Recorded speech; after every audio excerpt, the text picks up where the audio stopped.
पूर्व विधायक, पूर्व सांसद और दिग्विजय सिंह के भाई लक्ष्मण सिंह अब कांग्रेस पार्टी का हिस्सा नहीं हैं।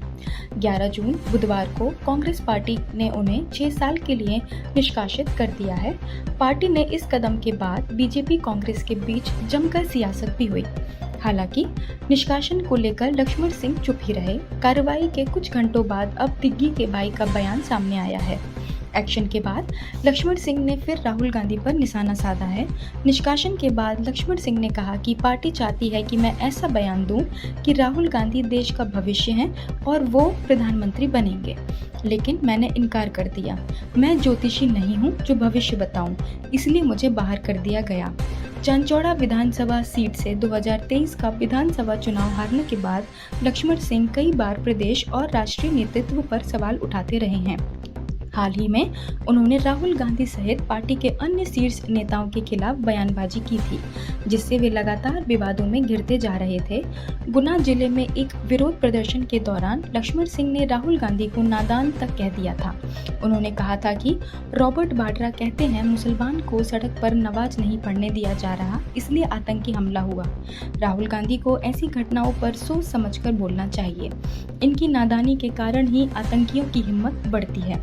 उन्होंने जम्मू कश्मीर के पूर्व मुख्यमंत्री उमर अब्दुल्ला को भी आड़े हाथों लेते हुए आरोप लगाया है कि वे आतंकवादियों से मिले हुए हैं। पूर्व सीएम दिग्विजय सिंह के भाई लक्ष्मण सिंह ने 20 साल पहले 2004 में खुद कांग्रेस छोड़ी थी। कांग्रेस छोड़कर वे बीजेपी में चले गए थे, लेकिन 2010 में फिर से कांग्रेस में लौट आए थे।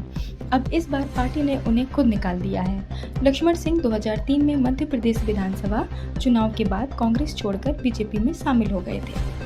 2004 में हुए लोकसभा चुनाव में वो बीजेपी में शामिल हुए और राजगढ़ लोकसभा सीट से चुनाव लड़ा।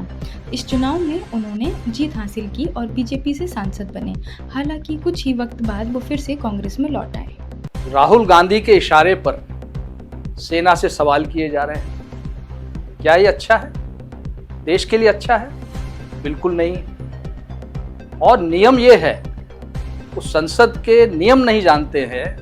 नियम ये है कि संसद में केवल डिफेंस बजट पर चर्चा कर सकते हैं।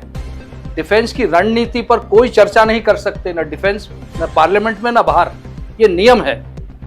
क्योंकि जो पुलवामा हमला हुआ है, इसमें हमारे जवान शहीद हुए हैं, वो इसलिए हुआ कि इंफॉर्मेशन लीक हो गई थी कि ट्रूप मूवमेंट कहाँ से हो रहा है, और उसका परिणाम हमारे जवानों की जान देकर हमको भुगतना पड़ा। इस तरह की अनर्गल बात करना क्या उचित है?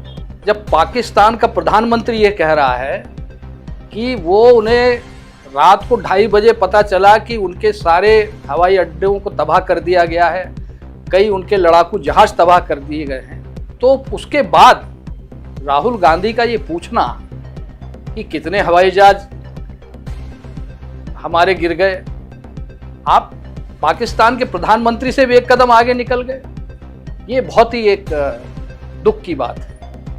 और सवाल अब मैं कर रहा हूं, जवाब आपको देना है। कांग्रेस वो पार्टी है जिसने देश को आजाद करवाया, कई देशवासियों ने अपनी जान दी। क्या इसलिए दी हम उन्होंने जान कि हम अपनी बहादुर सेना पर सवाल खड़े कर सके?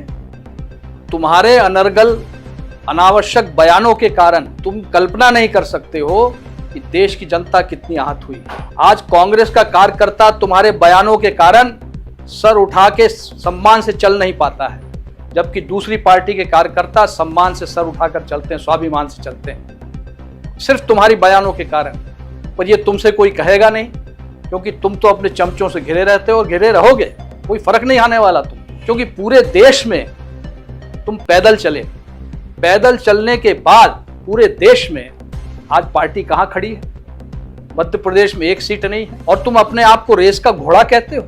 अरे कितने बार तुम रेस हार चुके हो, ईवीएम को दोष देते हो और अपने आप को रेस का घोड़ा कहते हो। अपने से बड़ी उम्र के लोगों को, जो तुम्हारे पिता के साथ जिन्होंने काम किया, तुम्हारी पिता के उम्र के हैं, किसी को बारात का घोड़ा कहते हो, किसी को लंगड़ा घोड़ा कहते हो। तुम्हें शर्म नहीं आती है? और तुम बारात का घोड़ा क्या जानो कैसे चलता है, क्योंकि तुम्हारी तो बारात ही नहीं निकली, तुम्हें क्या पता बारात का घोड़ा कैसा चलता है। इसलिए फालतू बातें करना बंद करो। जो बुद्धिजीवी तुम्हारी पार्टी में है, जो समझदार लोग हैं, उनसे राय लो। पार्टी का अंत देख रहे हो, आगे अंत ही होना है पार्टी का। पार्टी बिखर जाएगी, बिखर ही रही है। कि मेरी अपनी कांग्रेस पार्टी, जो देश को जिसने आज़ाद कराया, कांग्रेस पार्टी के कई कार्यकर्ता, कई नेता शहीद हुए आज़ादी की लड़ाई में, वो पार्टी मुझसे सवाल कर रही कि मैंने ऐसा क्यों कहा। बहुत आश्चर्य हुआ, बहुत दुख हुआ। मुझे नोटिस दिया गया, मैंने उसका जवाब दिया। उस जवाब को संतोषजनक इसलिए नहीं माना गया कि मैंने उसमें राहुल गांधी प्रधानमंत्री बनेंगे नहीं लिखा था, ये जवाब में नहीं लिखा था, इसलिए उसको माना नहीं गया। और मुझसे कहा गया कि मैं ये लिखूं उसमें कि राहुल गांधी प्रधानमंत्री बनेंगे तो नोटिस वापस ले लिया जाएगा।